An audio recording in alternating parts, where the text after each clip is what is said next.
Lincon nĩ akorete mbara-inĩ cia gũkũ Nendainí thutha wake kwaga gwĩkinyia igongona-inĩ rĩa Tata Essy ũrĩa warũmirwo mũno nĩ ũndũ wa kũmũtetera hĩndĩ ĩrĩa anĩkĩtwo nĩ matha mwĩhaki ihinga. Hapo hivyo nimechill na Holy J. Subscribe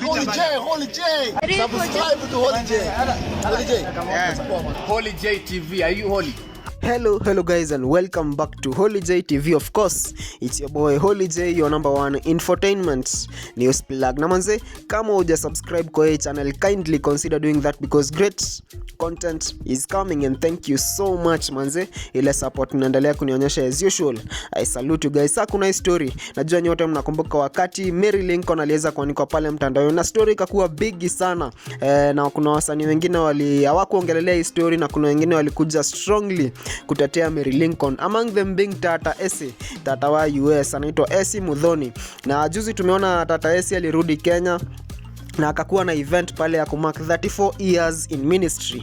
Ilikuwa pale kwa kanisa ya Pastor JJ Kahawa West, na kwa poster tuliona Lincon alikuwa pale hivyo, and it was expected that Lincon hangekosa kwa hiyo event kwa sababu ya venye Tata Essy aliweza kumtetea hiyo wakati, na hadi akabashiwa sana pale mtandaoni juu ya kumtetea. So many people expected that Lincon will return the favor na aweze kuja kwa hiyo event, na hadi alipost pale mtandaoni that she will be attending that event, lakini wakati ilifika hiyo siku she was nowhere to be seen with no apology.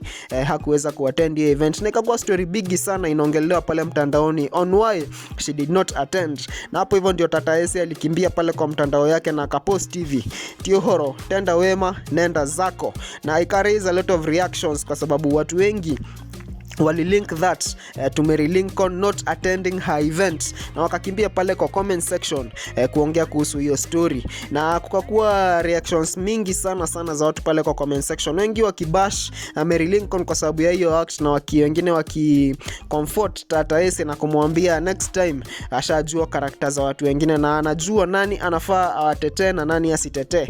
I want us to have a look at some of the reactions watu walireact pale mtandaoni kuhusu hii story. Pale tunaona mmoja anasema very ungrateful people, juzi tu hata ngiri huwa isahau haraka hivyo, otherwise Esther Mudhoni Tata Essy we muradhime. Mwingine anasema from her actions za kuaniko just know she is very selfish, don't be surprised Tata Essy. Mwingine anasema Essy, I know as a human being you was expecting her to show the love back, not your horror. Mwingine anasema tigana na aini amwe a Kenya negote. Mwingine anasema aria me mwena waku na makwendete neyo aige matari no higa. Good thing you've known their true character. I am disappointed too.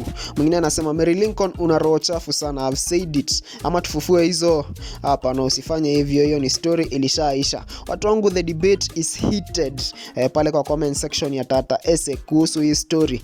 Unaweza enda pale hivyo uone, na pia unaweza toa mchango wako pale hivyo. Comment hapa utupe maoni yako kuhusu hii story. Tuendelee kusubscribe, like, share, comment. Tunaendelea kusonga vizuri. In the meantime, it's been your boy Holy J, and adios. I'm gonna see you guys in the next video.